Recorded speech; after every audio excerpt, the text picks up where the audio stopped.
Every single year, the United States government sends over $3.8 billion to one country.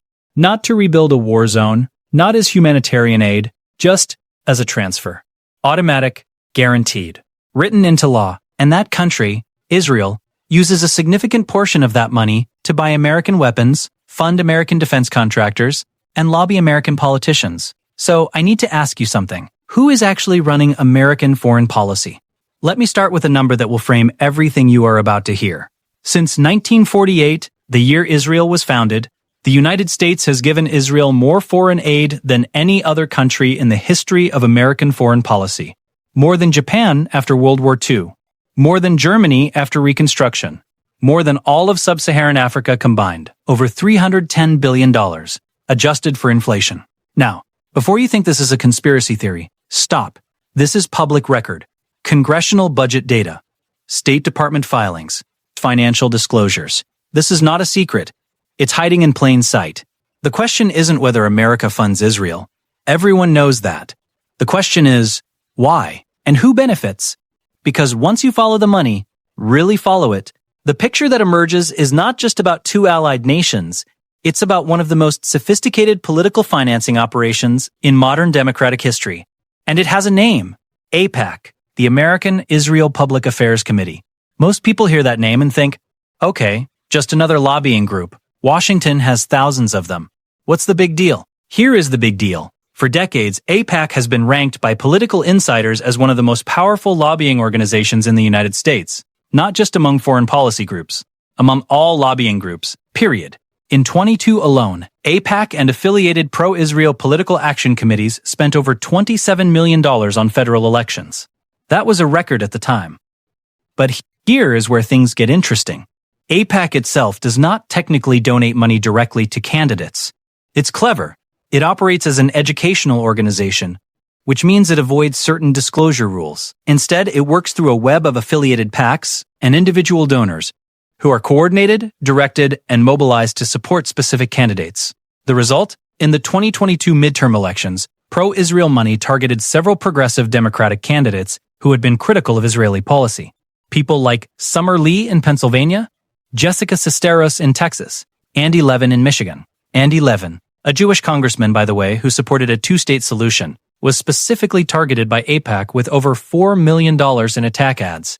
He lost. Now ask yourself, when a congressman knows that criticizing Israeli policy can end their career, what do you think they say when the next vote on military aid comes up?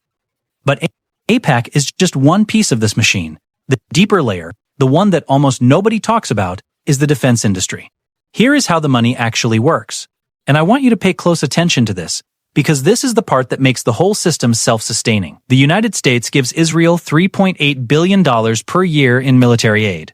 By law, and this is critical, Israel must spend at least 74% of that money purchasing American weapons and defense equipment. So, the money leaves the U.S. Treasury, goes to Israel, and then comes back to American defense contractors like Lockheed Martin, Boeing, Raytheon, and General Dynamics. Those defense contractors, who make billions from this arrangement, then spend heavily on lobbying Congress and funding congressional campaigns. Those same congressmen then vote to maintain or increase military aid to Israel, which funds more weapons purchases from the same contractors, which generates more lobby money, which funds more campaigns. You see what's happening? It is a closed loop, a self-reinforcing cycle of money, political influence, and weapons sales that has almost no natural off-switch. And the scale is staggering. Between 2019 and 2023, U.S. defense companies sold over $23 billion in weapons and military equipment to Israel, not counting the aid money.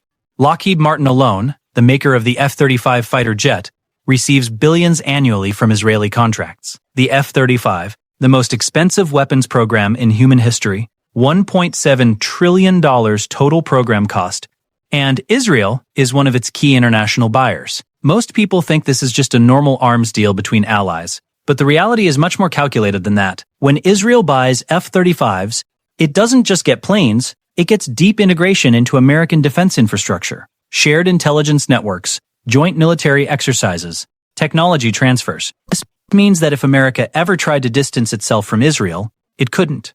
The two militaries are structurally intertwined. That's not an alliance. That's a lock-in. Let me tell you something about how Washington actually works. because this is the part that will genuinely shock you. In the United States Congress, voting against military aid to Israel is considered, and I am not exaggerating here, political suicide, not because Americans universally support it. Polls consistently show that younger Americans, Democrats, and Arab Americans have grown increasingly critical of unconditional support for Israeli military policy. But the political class does not reflect those polls. Why? Because AIPAC and its affiliated networks don't just fund candidates who support Israel, they destroy candidates who don't. In 1984, Senator Charles Percy of Illinois, a respected Republican foreign policy expert, made the mistake of publicly questioning U.S. aid to Israel. AIPAC immediately mobilized, they recruited and financed his opponent. They ran a national campaign against Percy across the country. Not just in Illinois, he lost. Badly. After the election, AIPAC's then president publicly said, and I am paraphrasing carefully here, that the Percy defeat sent a message to every politician in America about what happens when you challenge pro-Israel policy. A lobbying organization publicly celebrating the destruction of a sitting U.S. senator for having a foreign policy opinion. That story is not in most textbooks, but it changed American politics permanently. Fast forward to today, in 2000, during the conflict in Gaza, the U.S. Congress voted on multiple occasions to approve additional emergency military aid packages for Israel, totaling over $26 billion. Even as international courts raised questions about potential humanitarian law violations. How many senators voted against it? Barely a handful. In a country of 335 million people, with a Senate of 100 members, that is not democracy at work. That is what a captured political system looks like. Now here is the layer that makes everything else possible. For this political machine to function, for the money to flow and the votes to keep going in one direction, public opinion has to be managed. The United States has the most powerful media ecosystem in the world, and for decades, coverage of the Israeli-Palestinian conflict in mainstream American media has been, to put it diplomatically, not balanced. I am not saying there is a shadowy conspiracy in a back room somewhere. I am saying there are structural incentives that produce a consistent result. Major American media conglomerates, the ones that own television networks, newspapers, and streaming platforms, are overwhelmingly owned and led by people who have significant, personal, financial, or institutional ties to mainstream pro-Israel positions. That doesn't automatically mean editorial bias, but it does mean that certain stories face a much higher bar to get published. In 2014, when journalist Rula Jebrial, a Palestinian-Italian commentator, appeared on MSNBC and criticized the network's coverage of Gaza, she was quietly taken off the air within days. She later said publicly that the pressure came directly from executives. In 2021, multiple journalists at major publications reported internal pressure to soften or delay coverage that was critical of Israeli military operations. And then social media changed everything. Or at least, it tried to. When video footage from Gaza started going viral in 2021 and again in 2023, bypassing traditional media entirely, something interesting happened.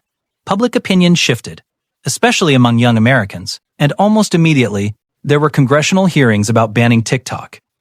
There were accusations about foreign influence on social media algorithms.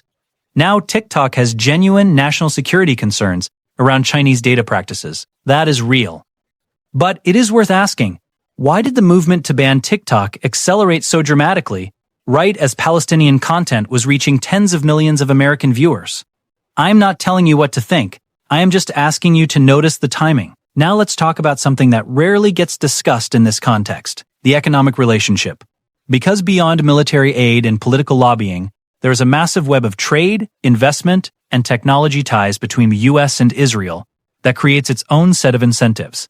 The U.S. and Israel signed a free trade agreement in 1985, the very first free trade deal America ever signed with any country. Today, bilateral trade between the two countries exceeds $50 billion per year. But the more important number is in technology. Israel has become one of the world's most important technology hubs, particularly in cybersecurity, semiconductors, and military AI. And American tech giants are deeply embedded in that ecosystem. Intel has its largest R&D center outside the U.S., in Israel. Microsoft, Google, and Amazon all have major operations there. American venture capital has poured tens of billions into Israeli tech startups over the past 2 decades. This means that Silicon Valley, one of the most powerful economic and political forces in America, has a direct financial stake in Israeli stability and in maintaining good U.S. U.S.-Israel relations. So now you have a complete picture. Military contractors, political lobbying, media incentives, and now, the entire technology sector. Every major power center in America has a financial reason to keep this relationship exactly as it is. That's not a conspiracy. That's called a vested interest. And vested interests in politics are almost impossible to dislodge. Now, I want to be fair, because if this channel stands for anything, it stands for intellectual honesty. There are serious people, scholars, strategists, former officials, who argue that the U.S.-Israel relationship is a genuine strategic asset, not just a result of lobbying power. Their argument goes like this. Israel is the only stable, technologically advanced democracy in the most volatile region on Earth. It shares intelligence with America. It provides a testing ground for U.S. military technology. It gives America strategic influence in a region that controls a significant portion of global oil supply. From this perspective, the $3.8 billion a year is not charity. It is a fee for a strategic partnership that serves American national interests. And there is some truth to that.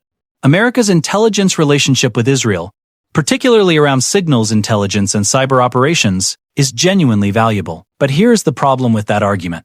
If this relationship is so clearly in America's national interest, why does it require $27 million in annual lobbying to maintain? Genuine national interests don't need lobbyists. The fact that AIPAC exists and operates at the scale it does is itself evidence that this relationship requires political engineering to sustain, beyond what pure strategic logic would justify. Here is what I want you to walk away understanding. What we have described today is not unique to Israel.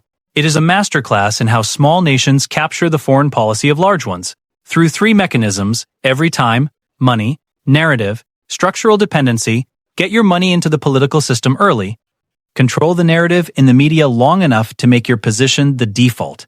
And create enough economic and military interdependence that untangling the relationship becomes genuinely costly. Israel has executed all three of these better than almost any country in history. And, whether you think that's admirable statecraft or a corruption of democracy, depends on where you sit. But what you cannot do, after watching this, is pretend that American foreign policy in the Middle East is purely driven by American national interests. It is driven by the same thing that drives most of politics: money. And the people who control it. The Roman Empire didn't fall because of barbarians at the gate. It fell because of corruption within.